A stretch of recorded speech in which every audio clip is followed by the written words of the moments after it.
Muy buenas tardes para los dos. Buenas tardes. Igualmente.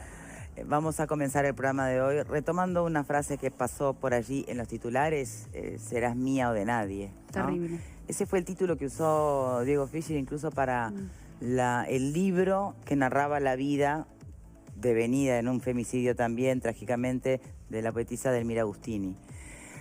Una frase tan primitiva, animal y frecuente que uno no lo puede creer, ¿no? Sí, 100 años atrás, hoy, Dios quiera que no mañana. Buenas tardes. Chao, hasta mañana. Hasta mañana. Y con el caso entonces del femicidio en Florida, empezamos el programa de hoy.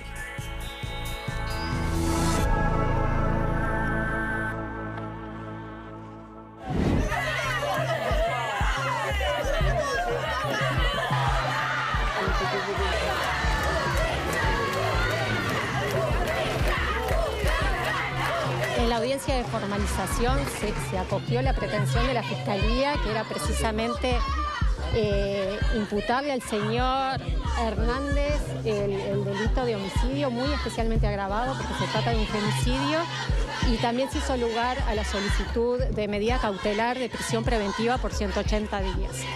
¿Cómo estuvo él durante la audiencia? Calmado, nada, simplemente estuvo en la audiencia y participó lo mínimamente imprescindible. ¿Arrepentido? ¿Dijo No, algo? no mostró arrepentimiento, no. Doctora, durante la reconstrucción puede ser que haya manifestado de que pensó en autoeliminarse y no se animó. Sí, lo dijo varias veces, que había pensado, incluso que hace unos días atrás había tomado un par de pastillas. Fue lo que dijo. El día que Adriana presentó la denuncia, pero posteriormente la retiró, ¿él manifestó si incidió en eso? No tenía nada que ver ese hecho con todo lo que se generó después. Él pretendía que ella volviera. También pensó que ella tenía otra persona y eso fue lo que lo definió a cometer este hecho.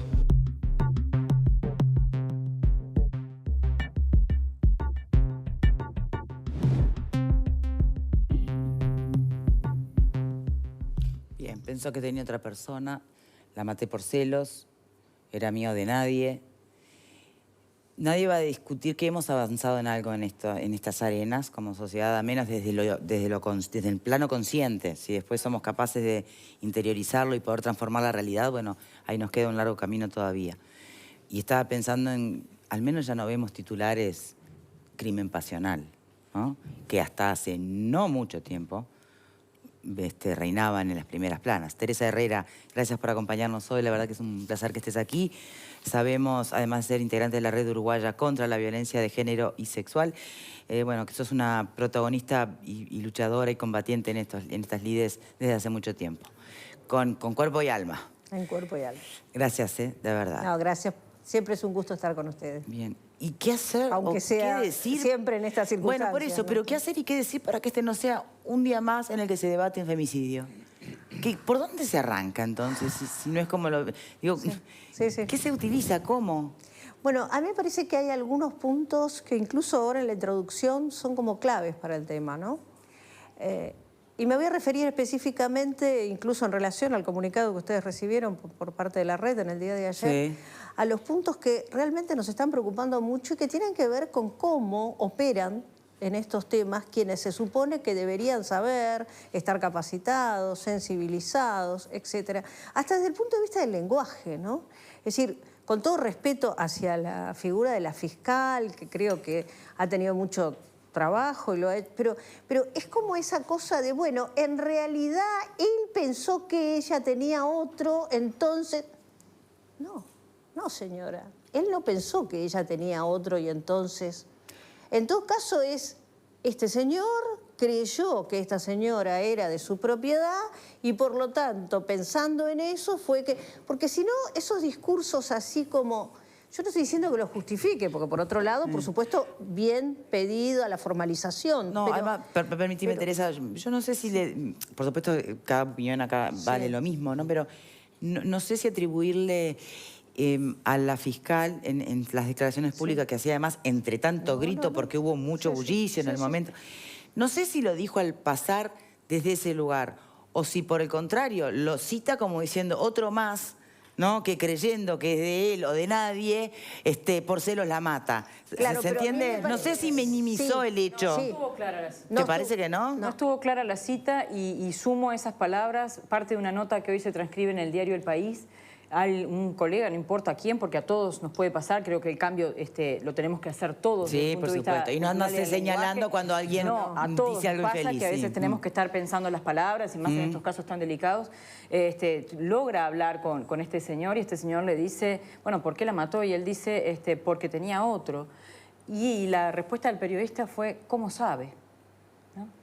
El punto era si era verdad o no que tenía otro. Y luego otra pregunta es, ¿no pensó en sus hijas? Como si la vida de la mujer no tuviera valor por sí misma, más allá de que tenga hijas o no.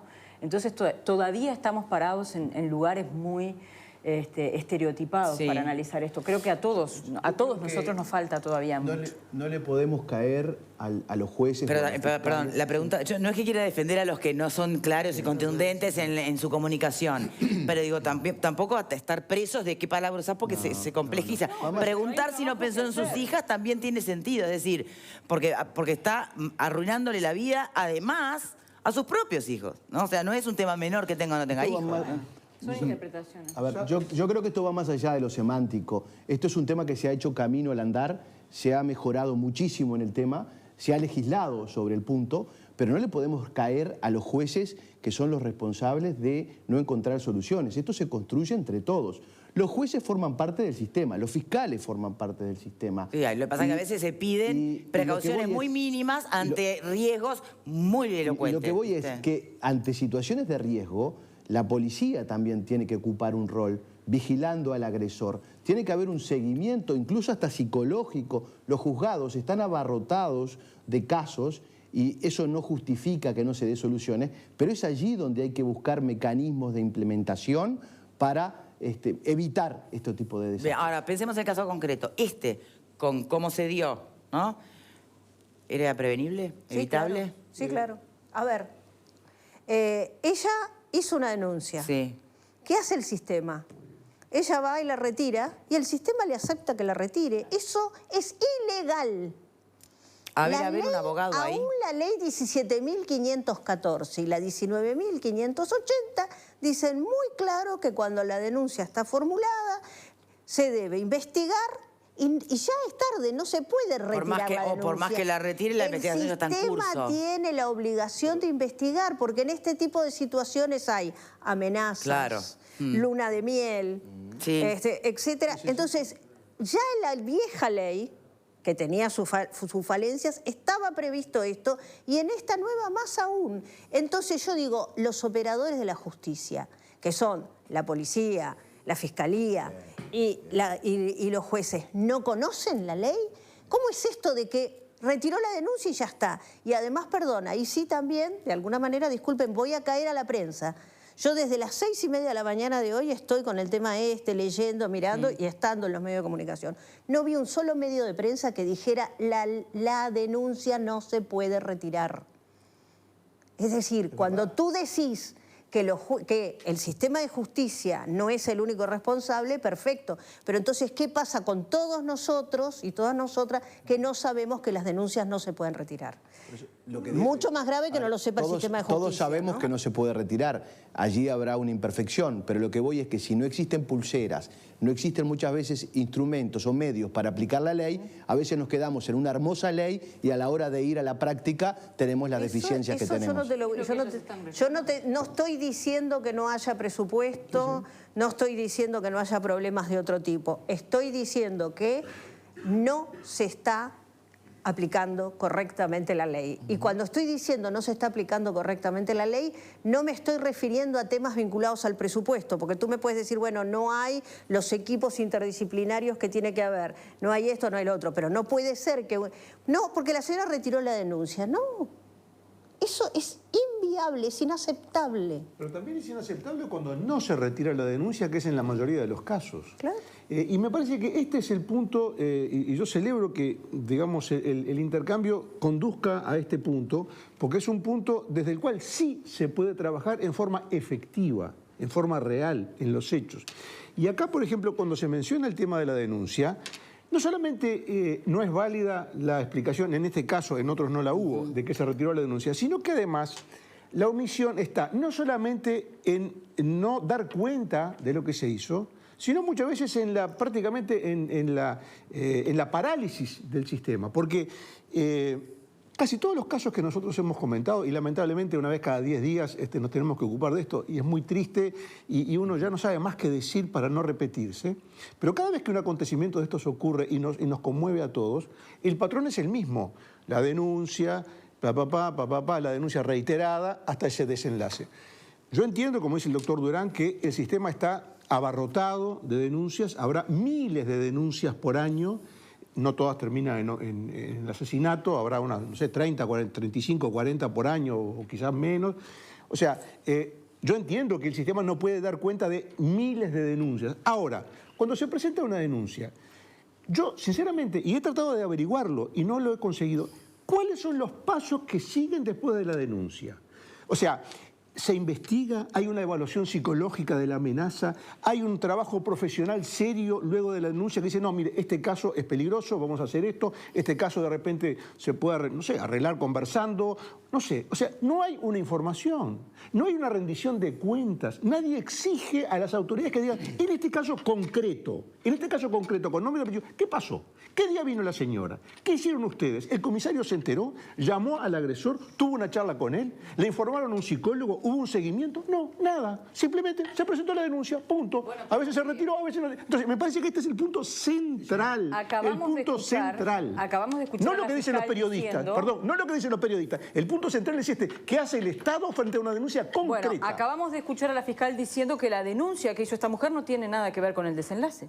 Cuando se le pregunta a la fiscal, y la denuncia que hizo, que luego retiró, dice, no, son cosas diferentes. ¿Cómo van a ser cosas diferentes en un proceso que lleva 10 días de una mujer que va a denunciar que está siendo víctima de violencia, que después va y retira la denuncia y termina muerta? ¿Puede decirse que son cosas diferentes? Eso es una evasiva inaceptable. Bueno, pero entonces cuando se habla de que los operadores del sistema judicial no están al tanto que, entre otras cosas, las denuncias no se retiran, no están preparados para enfrentar determinados temas, tenemos que reconocer que es así. Porque no puedo entender cómo una fiscal dice que son cosas aisladas, en menos de 10 días, una denuncia que va y se retira y una mujer que luego es asesinada por él. Después de la denuncia. Lo que hay que informar es qué pasó después de la denuncia. Pero primero tenés que lograr que en la cabeza de los operadores, que en este caso son quienes conducen además la investigación de los fiscales, se entienda que son parte del mismo proceso, no hechos aislados. Acá lo que hay es una gran brecha entre la creciente y bienvenida y saludable sensibilidad social frente a este tema, que es bienvenida, y creo que todos estamos de acuerdo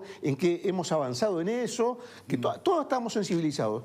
Y hay una brecha entre esa sensibilidad social y la respuesta del Estado.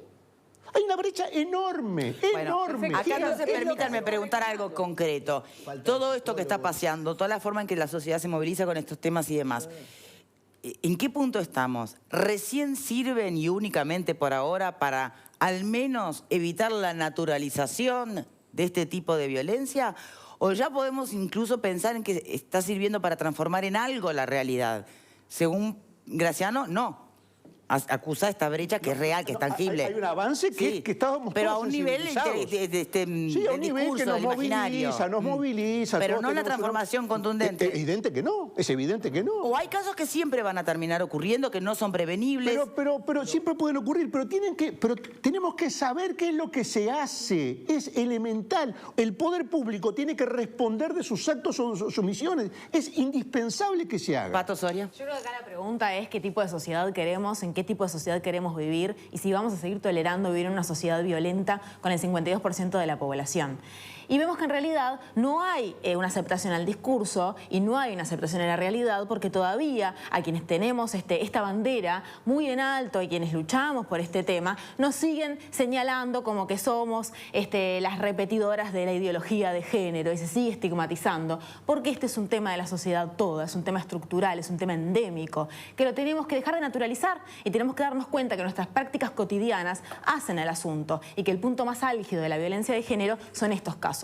Pero que hay que terminar con el chiste fácil en la mesa del domingo, hay que terminar con el andar a lavar los platos, hay que terminar con demonizar a las mujeres que queremos acceder a los lugares de poder, hay que terminar con cuestionar a las mujeres por cómo se visten o cómo se expresan o cómo estamos cotidianamente. Me parece que todas esas cuestiones hacen al tema y que no es un tema electoral, eso me parece muy importante, sino que debe ser una reflexión más comunitarista de pensar en cómo queremos vivir y si vamos a seguir tolerando De hecho, no se ha electoralizado el tema. Y mi pregunta es si es porque todos los temas, cuando son botín de campaña, se electoralizan. Este no. No, ¿sabes por qué, Victoria? Porque este es un tema todavía considerado de tercera, porque este es un tema que no tiene la jerarquía necesaria y por eso todavía no hay un presupuesto razonable para este tema y por eso tampoco están los recursos humanos tampoco destinados para esto, por eso todavía no se sensibiliza a todo el Estado en el tratamiento de estos temas y por eso es que estamos en la situación que estamos. ¿Coincidís con Patricia, Ale? Sí, bastante. Porque yo creo que este asunto, claro, yo entiendo que cuando hay un asesinato, la dimensión del crimen es de tal dimensión que me parece que nos eclipsa, porque de alguna manera pensamos que el problema es el número de mujeres muertas por año, y el problema es el número de mujeres muertas por año, pero también las razones culturales que hacen que una persona sea capaz de matar a otra. Naturalmente que son más bien pocas en el universo. Pero yo me pregunto, a diferencia de lo que decía Graciano, que yo entiendo de dónde viene, y yo lo valoro el avance, dice, ahora estamos todos de acuerdo. Yo no sé si estamos todos de acuerdo. ¿En qué? En matar, por supuesto que no, pero en sentir que yo tengo más derechos, de que ella me traiciona si se enamora de otro. Sí, yo no estoy tan seguro de eso. Hay una infinita escalera con infinitos peldaños previos a esa situación, de las cuales yo no sé. ¿El algo habrá hecho? Yo no sé quién de nosotros está verdaderamente libre y se siente ajeno. Hoy, porque todos somos constructores de una realidad, lo bueno y lo malo. Lo bueno y lo malo, todos estamos adentro. Es muy fácil sacarme a mí de la película y decir, es un loquito, degenerado, que nada tiene que ver conmigo. No, a lo mejor ni tanto. Y yo les digo, yo hoy vi un titular de un diario que decía incidentes a la hora... La noticia fueron los incidentes y no que mataron a otra mujer.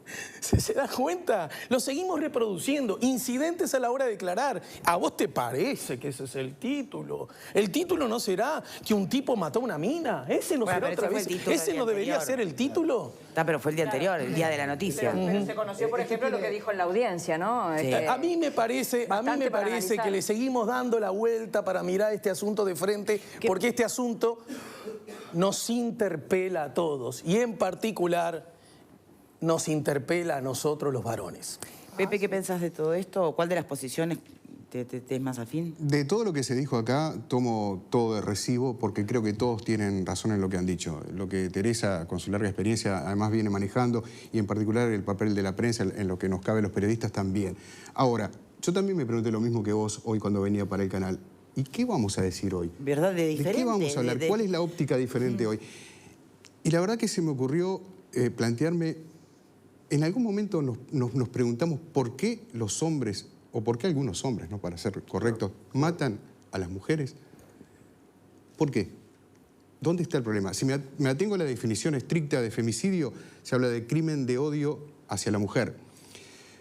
Pero está claro que es un tema de machismo, está claro que es un tema de serás mía o de nadie, no vas a ir porque esa pollera es muy corta. La encontró en el bulín y en otros brazos, sin embargo, Canchero, sin cabrearse, le dijo al gavilán, puede rajarse, el hombre no es culpable en estos casos. Lo escuchaba mi abuelo en un disco de Mundo Rivero, de Pasta, allá por la década del 60, más bueno que el pan, compañero de mi abuela de toda la vida. Sin embargo, escuchaba un disco donde el cantante lo que hacía era una apología del femicidio.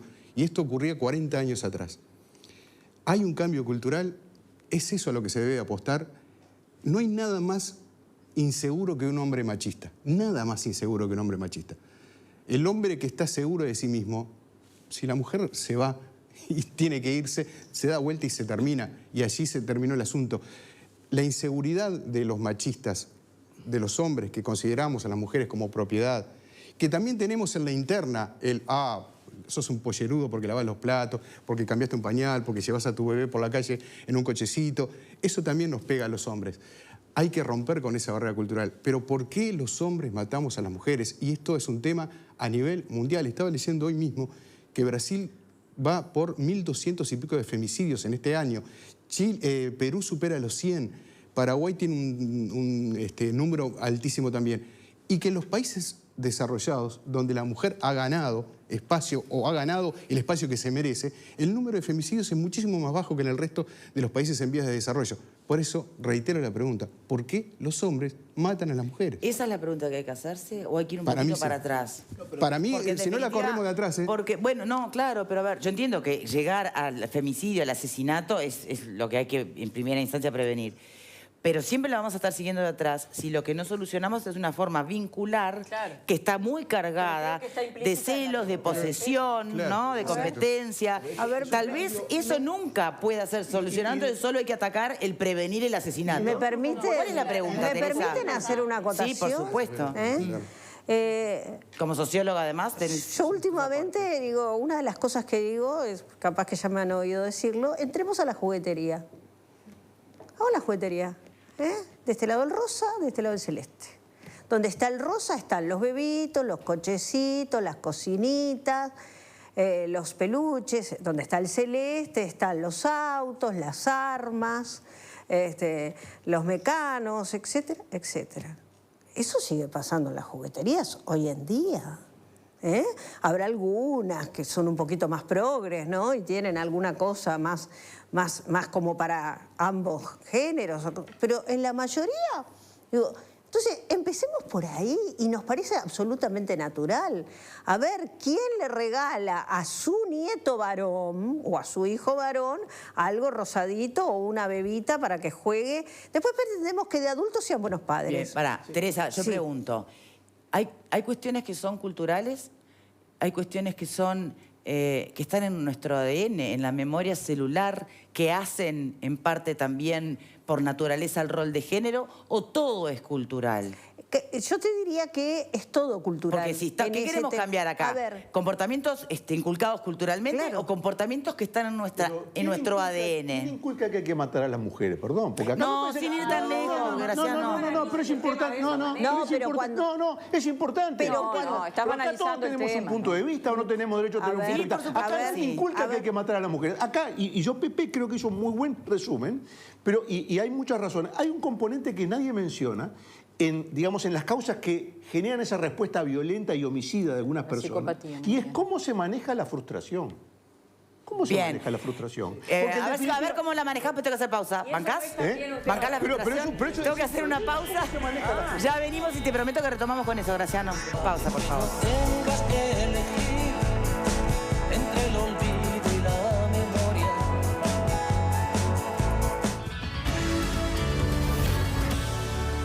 Hemos sido víctimas de plagio, hijo.